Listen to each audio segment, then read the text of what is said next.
Welcome to Take the Long View with Matt Hall. This is a podcast to help reframe the way you think about your money, emotion, and time. The goal? Helping you take a longer view, putting the odds of long-term success on your side.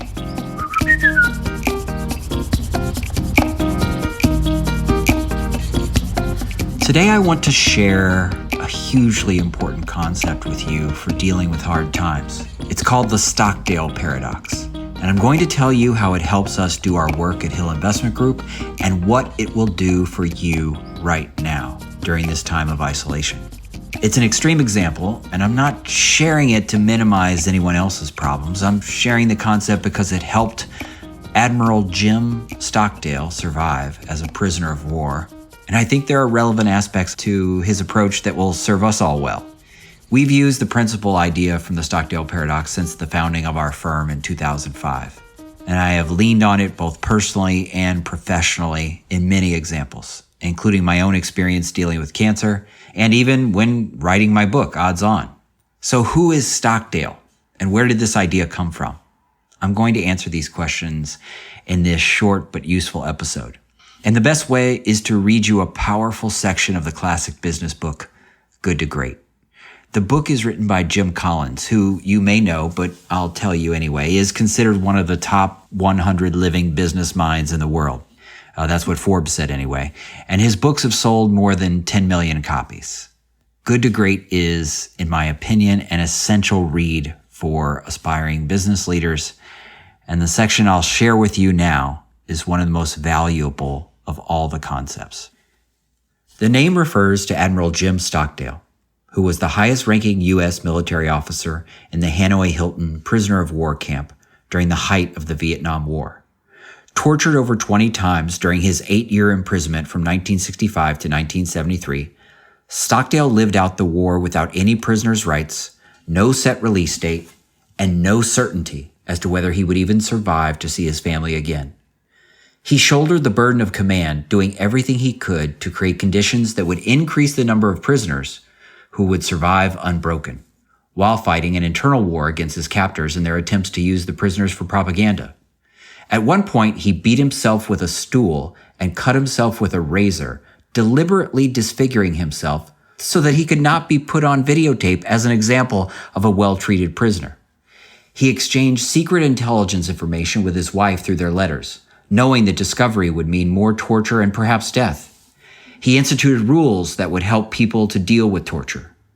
No one can resist torture indefinitely, so he created a stepwise system. After X minutes, you can say certain things that gave the men milestones to survive toward.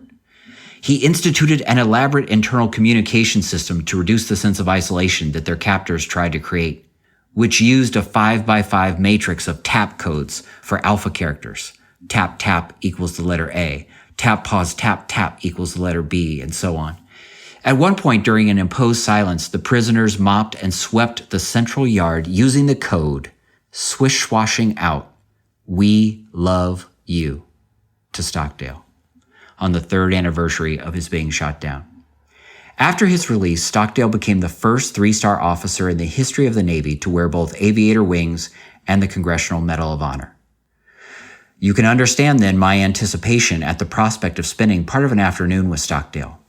One of my students had written his paper on Stockdale, who had happened to be a senior research fellow studying the Stoic philosophers at the Hoover Institution, right across the street from my office. And Stockdale invited the two of us for lunch. In preparation, I read In Love and War, the book Stockdale and his wife had written in alternating chapters, chronicling their experiences during those 8 years. As I moved through the book, I found myself getting depressed. It just seemed so bleak, the uncertainty of his fate, the brutality of his captors, and so forth. And then it dawned on me. Here I am, sitting in my warm and comfortable office, looking out over the beautiful Stanford campus on a beautiful Saturday afternoon. I'm getting depressed reading this, and I know the end of the story. I know that he gets out, reunites with his family, becomes a national hero, and gets to spend the later years of his life studying philosophy on this same beautiful campus. If it feels depressing for me, how on earth did he deal with it when he was actually there and did not know the end of the story? I never lost faith in the end of the story, he said when I asked him. I never doubted not only that I would get out, but also that I would prevail in the end and turn the experience into the defining event of my life, which in retrospect, I would not trade. I didn't say anything for many minutes, and we continued the slow walk toward the faculty club, Stockdale limping and Ark swinging his stiff leg that had never fully recovered from repeated torture. Finally, after about 100 meters of silence, I asked, "Who didn't make it out?" "Oh, that's easy," he said. "The Optimists." "The Optimists? I don't understand," I said, now completely confused given what he'd said 100 meters earlier. "The Optimists. Oh, they were the ones who said, 'We're going to get out by Christmas.' And then Christmas would come and Christmas would go. Then he'd say, 'We're going to be out by Easter.' And Easter would come and Easter would go. And then Thanksgiving. And then it would be Christmas again. And they died of a broken heart." Another long pause and more walking. Then he turned to me and said, "This is a very important lesson. You must never confuse faith that you will prevail in the end, which you can never afford to lose, with the discipline to confront the most brutal facts of your current reality, whatever they may be." To this day, I carry a mental image of Stockdale admonishing the optimists, "We're not getting out by Christmas. Deal with it." That conversation with Admiral Stockdale stayed with me, and in fact had a profound influence on my own development. Life is unfair, sometimes to our advantage, sometimes to our disadvantage. We will all experience disappointments and crushing events somewhere along the way, setbacks for which there is no reason, no one to blame.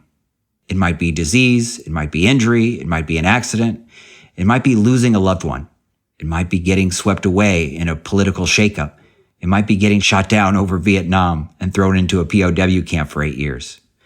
What separates people, Stockdale taught me, is not the presence or absence of difficulty, but how they deal with the inevitable difficulties of life. In wrestling with life's challenges, the Stockdale Paradox, you must retain faith that you will prevail in the end, and you must also confront the most brutal facts of your current reality, has proven powerful for coming back from difficulties, not weakened, but stronger. Not just for me, but for all those who've learned the lesson and tried to apply it. It reminds me of another military concept or piece of advice from Admiral McCraven, who has written a book called Make Your Bed. And in the early part of the book, he talks about how many people come to him to try to figure out tips or tricks to survive Navy SEAL training. And he always tells them the same thing. It's not about more push-ups and it's not about running faster. It's about deciding, I won't quit. What we in our office love about the Stockdale Paradox is this idea that the date is uncertain, but the conclusion is known. Just like in the current environment, the date of this quarantine or this experience, though not in any way comparable to being a prisoner of war, in some ways this isolation, it causes a high level of uncertainty. And so how do we deal with that? Figuring out how we have faith in the end while dealing with the reality of today. That's the most important element of the Stockdale Paradox I wanted to share. Retain faith that you will prevail, regardless of the difficulties, while every day being present and confronting the facts, whatever they might be. I hope you find this helpful. Thank you. I'll catch you next time.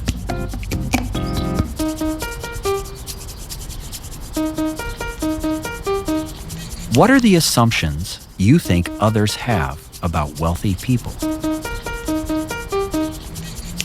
Please note, the information shared in this podcast is not intended as advice. The intent is to share meaningful experiences. I am likely not your advisor, nor wealth manager, nor financial planner, and my opinions are my own and not necessarily shared by Hill Investment Group. Investing involves risk. Consult a professional before implementing an investment strategy. Thank you.